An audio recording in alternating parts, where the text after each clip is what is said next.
நீ லோன் கேட்கறதெல்லாம் சரிதாம்மா. ஆனா அக்கௌண்ட்ல டிரான்சாக்ஷன்லாம் பெருசா இல்லையே, எதை நம்பிமா லோன் கொடுக்கறது? ஷூரிட்டி ஏதாவது இருக்கா? புரியல சார். ஆமா, நீங்க என்ன தொழில் பண்றீங்க? நான் சொந்தமா டெய்லர் ஷாப் வச்சிருக்கேன் சார். கடை இருக்கிறது சொந்த இடமா?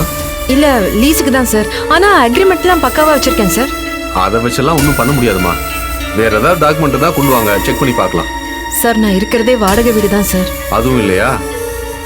அப்புறம் எப்படிமா உன்னை நம்பி 5 லட்ச ரூபா லோன் கொடுக்கறது? வாய்ப்பே இல்லம்மா. சார் கஷ்டப்பட்டு உழைச்சு முன்னுக்கு வந்தவ. இப்ப இருக்கிற கடைக்கு கூடுதலா 5 லட்சம் பணம் வேற கொடுக்கணும். இல்லைன்னா கடை கைவிட்டு போயிடும் சார். எனக்கு ஹெல்ப் பண்ணுங்க சார். நீங்க என்ன நம்பலாம் சார். நிச்சயமா பணத்தை நான் மாசம் மாசம் தேதி தவறாம கட்டிடுவேன் சார். நீங்க பேங்க்குக்கு நல்லவங்க தான், உங்க நம்பிக்கையெல்லாம் பத்தாது, பத்திரம் தான் முக்கியம். உங்க குணத்தை வச்சு வாங்கணும்னா வட்டி கடைக்காரங்கிட்ட இல்ல, உங்களுக்கு தெரிஞ்சவங்கிட்ட தான் வாங்கணும். இங்க எல்லாம் வாங்க முடியாதுமா. I am really sorry sir.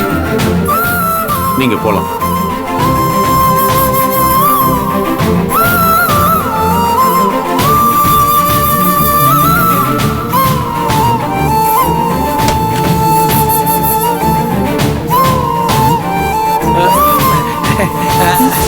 என்னம்மா லோன் கேட்டிருப்பீங்களே, இல்லைன்னு சொல்லிருப்பாங்களே. அதை கொடுங்க இதை கொடுங்க, சூரிட்டி இல்லாம தரமாட்டேன்னு சொல்லிருப்பாங்களே. ஆமா சார். அதை பத்தில நீங்க ஒன்னும் கவலைப்படாதீங்க, நான் உங்களுக்கு லோன் வாங்கி தரேன். அதான் அவர் கேட்ட எதுவுமே என்கிட்ட இல்லையே, அப்புறம் எப்படிங்க நீங்க வாங்கி கொடுப்பீங்க?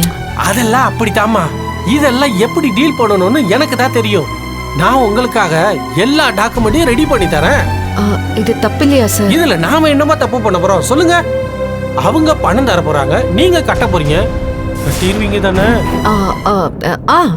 நாம யாரையும் ஏமாத்தல, அப்புறம் எப்படி தப்பாக சொல்லுங்க? சில விஷயங்களை நெளிவு சுழியோடு பண்ணாதான் இங்க எல்லா வேலையும் நடக்கும்.